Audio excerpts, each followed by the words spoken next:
Today, I want to share with you a technique that has helped prepare me for the unexpected at work. Now, I spent over 30 years on a trading floor with over 100 people where volatility was present every day in the market and in the people. I had to be ready for the unexpected, from anything as small as a delivery issue to panic selling, and even days like 9/11, which was pretty tough. There were opportunities to succeed and fail every day. One thing I noticed over time is those that had longer term success tended to be the ones that were best prepared. I like the quote from the Greek ancient poet Archilochus that says, "We don't rise to the level of our expectations, we fall to the level of our training." Now, elite fire, police, military are all training constantly to be ready for the expected and the unexpected. But what about for those of us that aren't a part of an elite team? Most of us, what can we do to get ready? Now, I found a technique that has helped me be prepared for the unexpected. I call the 3 Ps. It stands for pause, ponder, and then pivot. This has served me well navigating work and in life. Now, let's dig in. The pause. It's key, because if you never pause, you're never going to get to the ponder, much less the pivot. You would think pausing is the simplest thing in the world to do, but yet it's the hardest when you think about all that's competing for our attention. Think about social media and alerts on our phone. The tyranny of the urgent keeps our emotions constantly at a high level. Worry and anxiety is running rampant. And even something like self-discipline or the power through mentality inhibits us pausing. This is key at work, but it's critical in a marriage and in parenting. Looking back, some of my biggest regrets are the things that I said in the heat of the moment.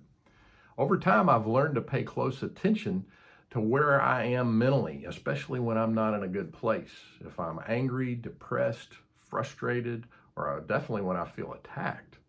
So how can we make pause a regular part of our day? I think more self-awareness helps with your understanding of your natural impulses when you're stressed. Personality assessments can come in handy here to help you discover your tendencies and alert you that, hey, a pause would probably be pretty good right now. Also, starting your day with a quiet time and some journaling helps get you mentally where you need to be.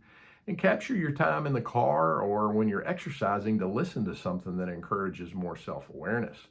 You can also set the timer on your phone for some pauses at different intervals during your day to help remind you of this. And also create some rituals like taking a deep breath before responding. Now, the second step after you've paused is to ponder. It's to take time to think about what's going on right now and how am I doing? Now, if you've used an alert on your phone, this is a great time to be able to say, all right, how am I trending emotionally? And if it's downward, have some go-to things that you know have proven to be successful for you. Things like gratitude, things like getting out and taking a walk outside, or even reminding you of something that you're looking forward to can help reset you and get you on an upward trend. It's also helpful to remind yourself of who you are and why you're here. If you've done some identity work ahead of time, this comes in real handy, especially thinking about your top values. Now, we need to separate fact from feeling and tell yourself the truth. So many times our overreactions are on thoughts that are not even true. Especially if you've been confronted or unfairly attacked, stay curious to ask yourself and the other person, really, what's going on? What's behind that? When you extend grace to others, you give yourself long enough to understand, and giving others the benefit of the doubt helps you not take things quite so personally. Lastly, I encourage you to think longer term, because that gives you some needed perspective. So after you've paused and pondered, the third step is to pivot. And this is to make the needed adjustments you need in that moment to continue to successfully go toward your goal. Now, think about the adjustments a ship needs to make as it crosses the Atlantic. It's dealing with the wind, the waves, the cross currents that are making it go off course. Now, think about the interactions you have during your day or the environment in which you work in. Even a really small adjustment early on can have a huge impact with where you wind up. I encourage you to act rather than just react to what's going on. Intentionally choose what you're going to say and do. This will help you be more resilient and attractive as a leader, because who wouldn't want to follow somebody who calmly gets back on track, makes adjustments, and stays focused on the long-term goal?